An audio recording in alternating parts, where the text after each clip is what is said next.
Salutations, everybody. It is Matty here today. Yeah, I got a bit of a little shit-eating grin on my face here to open the video because I'm sure anyone who works at Bethesda or Virtuos is looking at the title of this video and rolling their eyes heavily. They're like, already, bro? Already? Give it a rest, would you? But look, man, when I played the Oblivion Remaster that first day, which I do really, if I have one regret, it's that I didn't capture my reaction playing it. Like that sense of wonder, that sense of like, oh my God, this is so great. Like, I regret so hard not capturing it, so I will make things right when the Fallout 3 remaster or remake comes around, whenever it does. But look, after playing that Oblivion remaster and seeing how good it is, then looking at the FTC document and seeing what the next project is, and then seeing Nate the Hate say, hey man, 2-3 years probably is when you'll see it. When I look at all that, I'm like, look, I'm going to make my wish list now. I got to talk about it now, like about this Fallout 3 remake and what I hope to see in it. This is the conversation my soul needs to have. Don't you understand what this means to me? You know what this means to me. I don't even have to explain it. Come on now. Ladies and gentlemen, you're just as psychotic as me if you're clicking on this video. So welcome one, welcome all. Hope you're here having a good time. If you're not, consider subscribing. We like to have a good time here, so maybe you'll have more frequent good times in your life. Anyway, ladies and gentlemen, let's kick things off. What does Matty want to see in a potential Fallout 3 remake? The peers to me is like, don't touch a damn thing, all right? This is peak gaming. I don't want you to just give it to me again.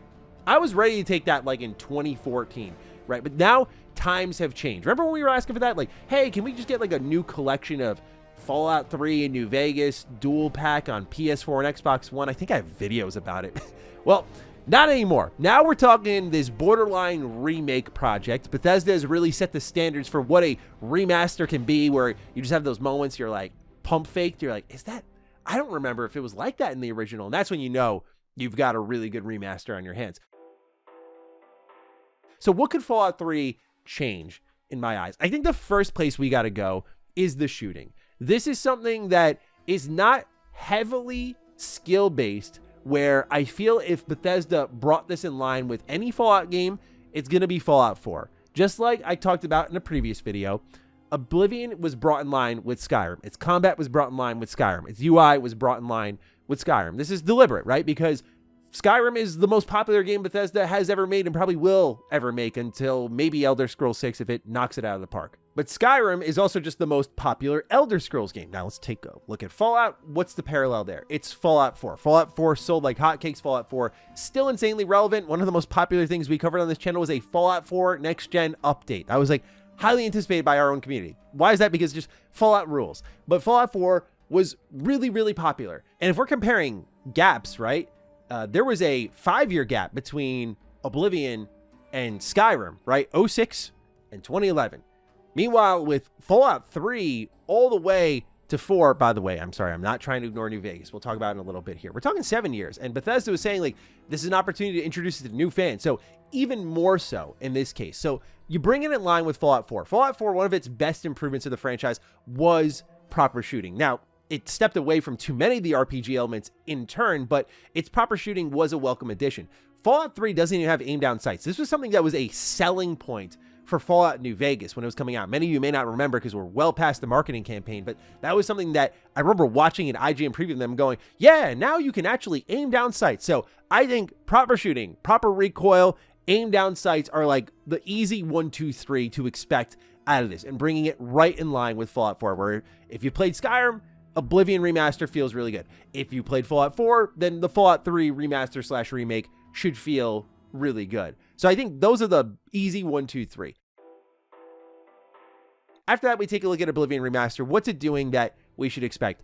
Sprinting. They talked about it in the reveal stream. Sprinting was debated in the studio, and I get it because that on-foot exploration and getting from point A to point B is such a key part of the BGS experience. You don't really want to rush it, and the way that things load in on the map, you aren't really supposed to go too fast.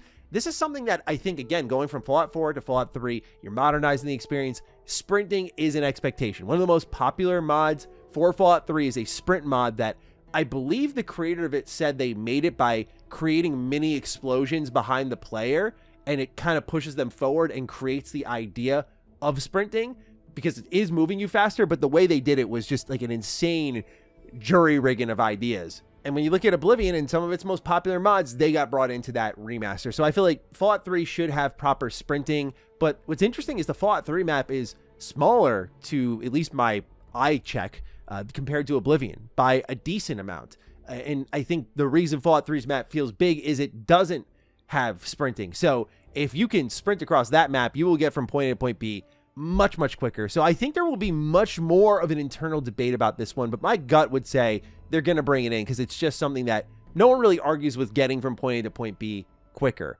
So I think that'll be there. Visual uplift. This is where I feel like it's more concerning because this is the toughie. Fallout 3, why it's above New Vegas for me personally is while I value role-playing and choices so much, the atmosphere of Fallout 3 is so undeniable, and a big part of that is that visual DNA. It is just that green and brown combined with that ambient soundtrack by Einon Zur. It is a thing that coalesces into a horrific post-apocalyptic environment, and that dark humor that kind of penetrates through sometimes through its characters is what really gives it that life. Plus, of course, the 50s music that will pop on sometimes. You're like, damn, what a vibe this series is. So obviously I'm expecting your texture uplifts, lighting implementation up the wazoo. Like they brought Lumen into Oblivion Remaster, and it's wonderful. It's beautiful.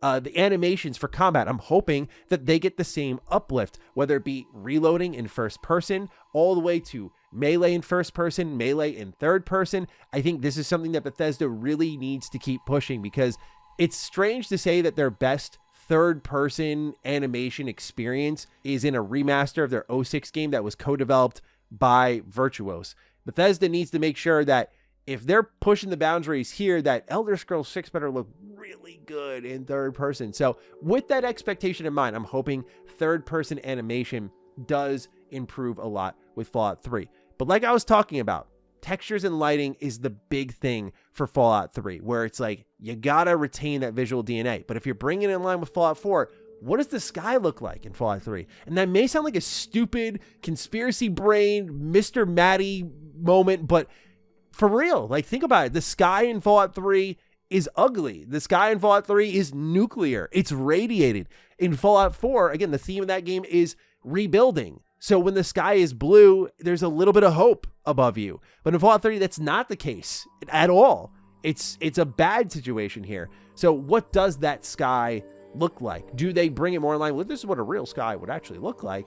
Is that the expectation? I really hope they keep it with that green and brown and clean up the turd, basically, and just make that look like a shiny turd, because that would be, I think, Fallout 3 in its best, and let the lighting do a lot of the heavy work. And then the skyboxes are just anybody's guess, but I think that is, again, something that Bethesda needs to be really careful about, which is what I talked about in our Oblivion issues video. I talked about just how, like, hey, with color palette swaps and desaturation and saturation, those combine, where it's like you can change the whole vibe of the game if you're not careful. One thing I haven't talked much about that I love in the Oblivion remaster is the full third-person camera control. In Oblivion and in Fallout 3, when you rotate in third person, your whole character model goes with it.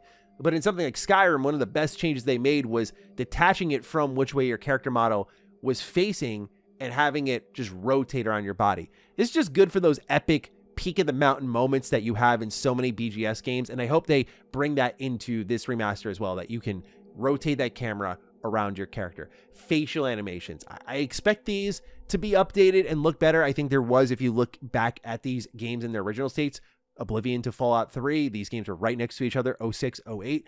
I do think facial animations are something that improved between those two games, so I hope that they take that tech that they used to improve the facial animations in Oblivion Remaster and push it even further in Fallout 3. I also hope that they do the same thing with voice actors, bring in new voices to Fallout 3. They had more voices in Fallout 3 compared to something like Oblivion, where, again, Oblivion's such a huge world, so many locations, so many NPCs, that everyone truly does start to sound the same. But I'd love to see, like, new ghoul voices. I'd love to see new NPC voices, that sort of stuff in the wasteland of Fallout 3. How about weather, though? That's something I don't think a lot of people are thinking about right now with Fallout 3. I hope they do some weather. I mean, I'm not saying they do like a whole rad storm like in Fallout 4. If they did that, that would be really cool. But part of the reason they did that in Fallout 4 is like where the bombs landed and what corner of the map. So it kind of played into the lore, into the world space. But I would like to see them include weather in Fallout 3, because again, that game is such a mood, but we've only known it in one weather pattern. What if it started to rain in Fallout 3? What is that like? What does that feel? I know I would just sit there, stop playing, and just watch and take it all in. And that would be friggin' incredible. So I pray, please put weather in this game. I don't feel like I'm asking for much, but I really hope they do push it a little bit and put a weather system in. And also just a little thing for the first person immersive bros and sisses. Hey, why not be able to look down and see your legs, see your feet? This is something that was added in mods as well. So I think all of these combine for a really good visual uplift for Fallout 3. Hey, how about other quality life enhancements from newer Fallout games? I'm not leaving 76 out of the bunch. Don't worry. See, I play 76. I pay attention. I love that 76 added a new items tab into the Pip-Boy. It's one of the best quality life features for the Fallout experience that game has brought forward. That's because you're always looting in all of these games. Sometimes you accidentally pick up something like, oh, I picked up an empty milk bottle. I got to go to miscellaneous, scroll down, E, X, drop it. I would just love to have a new items tab added to the inventory system for Fallout 3 so that I can hunt through new items, new weapons, armor, that sort of thing. Things I want to drop, stim packs I want to take, drugs I want to take, and just have that there.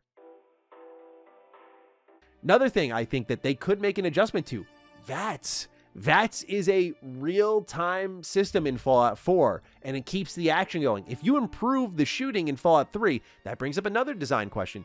Do we change how VATS functions? Can you freeze time? I think because the game state of Fallout 3 can freeze, whether it's like you're in dialogue or you're in combat, I think they're going to keep it, but there is a world where I think they go with real-time and just kind of slow-mo it a bit and have it drain your AP. I will be honest and say that Fallout 4 VATS versus Fallout 3 VATS, I do prefer 3s. I just think the pause, point, and shoot works really well, pays respect to the originals while keeping it accessible for new fans of first-person shooting in general, especially with the show's popularity. Like, there might be adults who don't play games who come in and play Fallout 3 Remaster as like their first Fallout game. And I think that's number one. I'm so envious of you. I wish I could re-experience this game. Maybe I would hate it for the first time like I did the first time I played it, but I wish I could re-experience it for the first time. But I think just having that accessibility option, maybe it's a tweak, maybe it's a toggle, like you can put it on real time. I think that would be a great accessibility feature there, but maybe they can scratch backs of both communities there. But I just think personally, VATS could see an adjustment.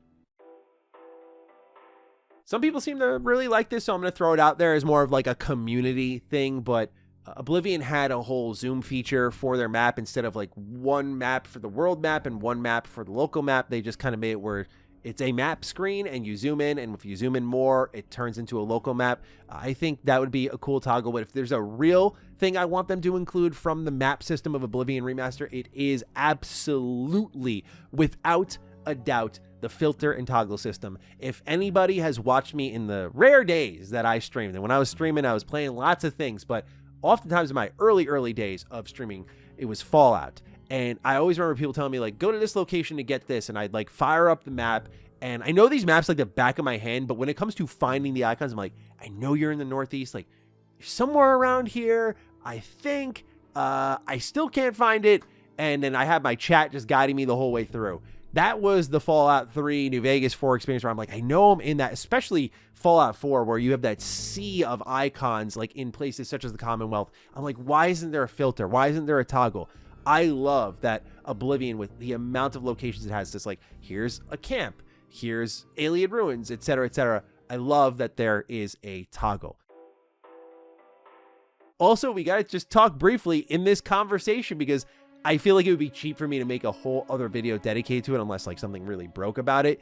But what about other Bethesda games? If you do Fallout 3, I think the next natural question is like New Vegas, especially because, not going to heavily spoil, but thanks to the Fallout TV show, New Vegas is really in the conversation. And I feel like it is a missed opportunity to not just have something New Vegas kicking around, but if you can speed run a New Vegas remaster, that's an option right there. People have wanted this to come back for a while. It is a way to, I think, satiate people while we hopefully one day get a New Vegas 2 or another spinoff from a company that's not Bethesda Game Studios. So yeah, I think that one should be on the table. Morrowind is a strange conversation to have because I want to see Morrowind in this remaster category because it is the only BGS game, you know, before things like Daggerfall and whatnot that I haven't beat. And I know that's crazy to hear from someone like me who talks about all their games, and I have such like history with Morrowind. I played a lot of Morrowind. I just haven't beat a lot of Morrowind, but I just do have a lot of tough times getting into Morrowind fully. But this would require such a lift and so many tough choices because I think some of the things that someone like me wants would strip some of the soul of the game away, to be frank. And I don't know if it would be a right or wrong choice to do that at the end of the day. It's a tough choice that I think Bethesda ought to make. For example, combat. I would like it if it was more like Oblivion, to some degree at least, where it's like I swing, I hit you, I do damage. However much damage that is, you know, we can talk about that another time. But I like that. I like when my sword is cutting through you, it connects. Morrowind is a hardcore RPG, right? So you swing, and if I'm hitting you, it doesn't matter. It's stat checking me every single attack. So there's a great power curve by the end of the game when you hear that like punchy sound as you're swinging away with your dagger. You're like, yeah, everything's hitting now because yeah, I'm good now with blades. That is an awesome feeling. So I fight with the power curve a lot in the game, but I also think some of the balancing and whatnot is really tough. There's no navigational tool, so you have to open your journal and like reread where you're going a million times. Pay attention to the signs on the road. There's no waypoints at all. So yeah, as much as like I'm a hardcore gamer, it's just sometimes, I gotta be real, like a pain in the ass to play where I'm just like, I love the vibe, love the music, love the world, can play this for a little bit, but at a certain point, I kind of just lose my patience. So there's questions there for Morrowind. There's questions in the dialogue. There's so much dialogue. Like you'll click one of the options and it'll be a page of it. Very old school, very hardcore. I mean, the more I talk about it, more I'm like, I kind of want to go back and just try it again and see if like, will it get through to me this time? So maybe that's a future video. But Morrowind, I think, would necessitate more of a remake than a remaster. And I don't think Bethesda is interested in that because one thing they've made very clear is we want to retain that old game. And I think if you touch up Morrowind, I think it would totally be worth it. But I also think people would have more problems with it in the accessibility category, such as even myself. Then the last one, not going to like to hear this, Skyrim. I know, but look, y'all would buy it. And I would too. I would buy it in a heartbeat. I know there's been a million versions of Skyrim. In fact, I think out of all the games Bethesda could do, Skyrim would be the one to get away with it because it's already gotten so many versions. What is one more, the Skyrim remaster? And what do you do with that one? I think Skyrim is a borderline perfect game. Obviously, it's the things we talked about earlier, the visuals, the uplift in animations, that would all be great. I think those Skyrim Anniversary Edition and Special Edition still look fantastic. I do really like the visual identity of that game. I would hate to see it go, but I mean, that is money on the table sitting right there. If you're going to start remastering your old catalog, I do think you just have like free reign of Morrowind all the way up until Skyrim, because then, you know, you go back a little bit further. I talked about Daggerfall. That's where you start to get really into the strong remake territory. So yeah, there's a lot that they could pick from with their library. I do hope they start with like a New Vegas after Fallout 3, but Morrowind is on the table, I think, as but they got to commit to like a full remake. And if they have like real trust in Virtuals, like just hand that off to them. But ladies and gentlemen, that was so good to get off my chest. Like if they do what I have here in this list, again, I'll run it back for y'all. Proper shooting and recoil, ADS, sprinting, the visual uplift, new items tab like 76, weather, facial animations, third-person control with the camera. If they do all of this, I will cry grown man tears on camera. It will be a sight unlike anything you've seen before. But that'll be a video for, according to the documents out there, 2027, 2028. So hopefully we're all just kicking around then. But I'm really, really pumped at just the idea of it based on what I saw of Oblivion Remaster. I'm like, man, if you went this hard for Oblivion, and I think that was a harder lift, I think Fallout 3 is going to be sick looking like this. So ladies and gentlemen, I leave it to you. Let me know your thoughts on a Fallout 3 remake down below. I'm keen to get your thoughts, and I will catch you in the next video. Stay sexy, stay active. I love you all. Peace.